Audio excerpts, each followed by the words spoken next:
Hello, it's Susan from the Noonan Carnegie Library, and welcome to How to Use Zoom. So Zoom is a tool that we're using a lot during this time of social distancing and doing virtual programs and virtual meetings. So a lot of you might want to know how to use Zoom as a participant, so that's what we're going to talk about today. We're going to first discuss how to use it on an iPad. That's how I'll show you how to do it from the beginning. But we'll also discuss how to use it on a computer as well as a cell phone.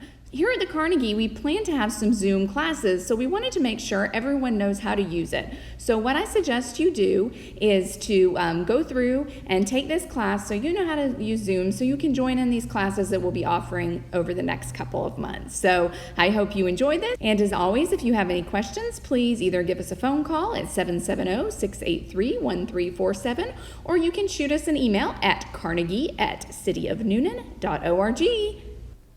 The first thing you want to do is go and download Zoom to your iPad, your desktop, or your phone.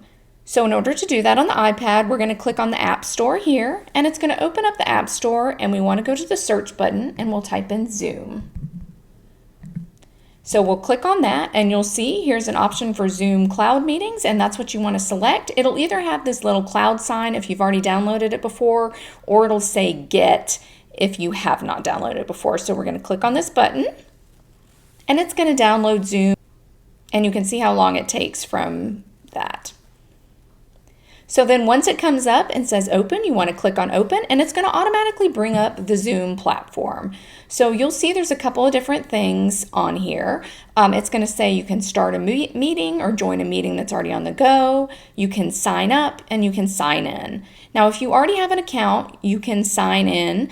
If you don't, you can sign up for one, and that would just be entering an email and a password. But you also don't even have to sign in order to use Zoom. So what we're going to do is we're going to go to our email, which is where our Zoom invitation should be.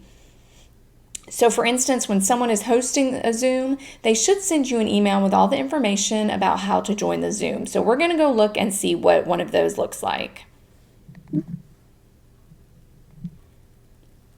So I'm in my email, and I see here there's a Zoom meeting request. So I click on that, and it brings up all the details about the meeting. It says the City of Noonan is inviting you to a scheduled Zoom meeting, and it gives you what the topic is, the time, the date, all of that is there. And it even goes down and gives you the meeting ID and the passcode, which you might need if you're joining one of these alternate ways, like on the mobile phone or join by location. But the easiest way to come into a Zoom meeting is where you see it says right here, join Zoom meeting. Just click on that link, tap on it, and it should automatically open the Zoom that you've already downloaded. It's going to ask you a series of questions. So the first thing it's going to ask you is, what do you want your name to be? So we can delete this and change it to anything we want. So I'm just going to put my name in there. And it doesn't matter what you put on there as long as people know who it is. Then it's going to ask you if Zoom is able to access your microphone. And of course, you want it to be able to so people can hear you. So you're going to click OK. And then it's going to say it wants to send you notifications, and you may want those, you may not. It could tell you when you have meetings coming up or anything like that. I personally don't like notifications, so I'm going to do don't allow. And then it's going to ask you about to hear others, please join audio. And you want to do call over internet when you're using the iPad. You would dial in if you didn't have access to another device. So we're going to do call over internet. So once you look at your screen, we're going to talk about a few things on the screen. Starting in the upper left-hand corner, you'll see there's a big red leave button, and that's what you would click on if you wanted to leave the meeting at any point. And then going over here to where it says Zoom, if you click on that, it's going to show you the name of the meeting ID, the host, the invite link, all of that important information in case you need to know it if you want to have someone else come into the room that maybe can't find their invitation or something like that. Just remember, don't send that invite link to anyone unless they really should be in the meeting. And then over here on the right-hand side, we have a couple of other things. We have our mute button. So when you click on that, no one will be able to hear you. And the etiquette for Zoom meetings is you should usually always be muted unless you are specifically presenting or you have a question to ask. You can unmute and then remute. So you always want to try to keep that muted. It cuts down on the background noise for the meeting, and you don't want to be talking or messing up the meeting. So always try to start off on mute, and only on mute if you have a question or if you're the one presenting anything. Also, you can decide whether you want to be on video or not. So you can do this whole Zoom meeting and watch everybody else, but maybe take yourself off video. So right now, that's how we are. We are not on video. But if you do want to be on the video, you just click this Start Video button. And then it's going to ask you, Zoom would like to access the camera. So you would hit OK. And now you can see the video. So you may not want to be on the video, so you can always hit stop video and it will go off the video. And then on the next place over, you'll see it says share content, and that's how you share your screen.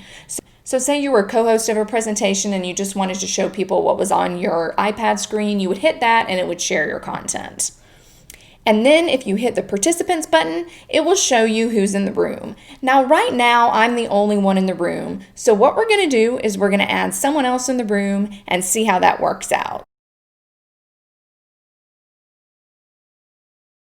Okay, we're back, and now we have another participant with us. This is Dewey. He's decided to join our Zoom meeting. So he's joining from the cell phone on the other side, and he is muted, so we can't hear him talking or meowing, whatever he might do. So this is what it's going to look like. So let's go back and turn on our video.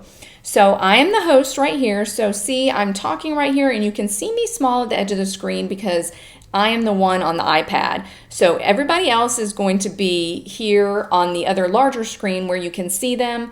And if they're muted, you won't hear them talking.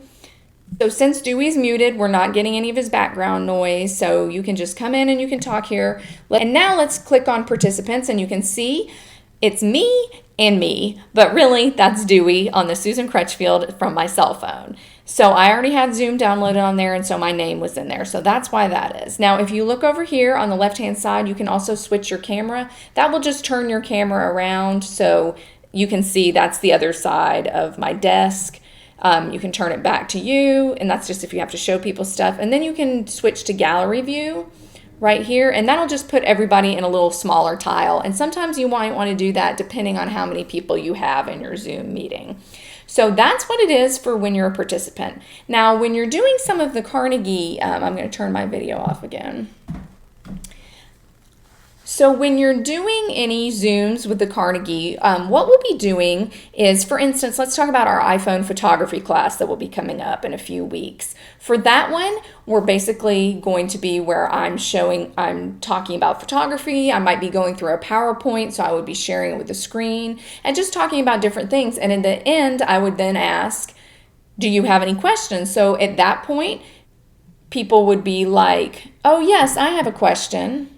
So at that point, if you're like, yes, I do have a question, but how is the presenter going to know I have a question unless I'm just like waving? And maybe my video's off and I only want my audio to work. So you see where this more button is? If you click on that, there's a couple of different options. You can clap, and it's just going to show you as clapping. You can do a thumbs up. You can sign in as a host if you're the host. You can enter a host key to claim host, and those are a little more advanced options. And then you can raise your hand. So right here, if you click on that button, it's going to tell the person who is hosting the meeting that you have a question to ask. And so then the host can call on you and say, okay, yes, you have a question. Then you'll go in and you'll lower your hand after your question is answered. And then at that point, you would unmute yourself and ask your question, and then lower your hand back down. So that's basically how using Zoom works on your iPad. It's pretty much the same on the iPhone. It might just look a little different, like the buttons are in the different places, but it still looks pretty much the same. So in order to download Zoom on your desktop computer, you would go to zoom.us/download.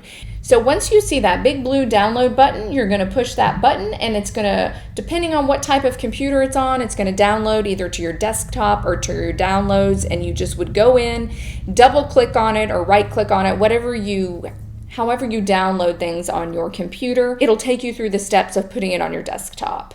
So then once it's downloaded to your desktop, wherever you've placed it, sometimes it goes in applications, sometimes it goes in programs, depending on what computer you have.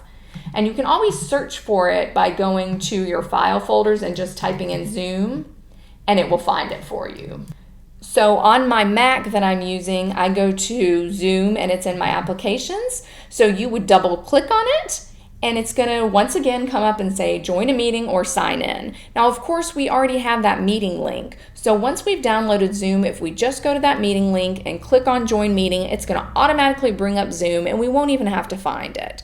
So what I suggest you do to get ready before your program or meeting starts is to go ahead and download Zoom as soon as possible and either sign in if you already have an account or create an account. You'll just need your email address and a password. And so do all that beforehand so you don't have to do it when you're trying to join the meeting.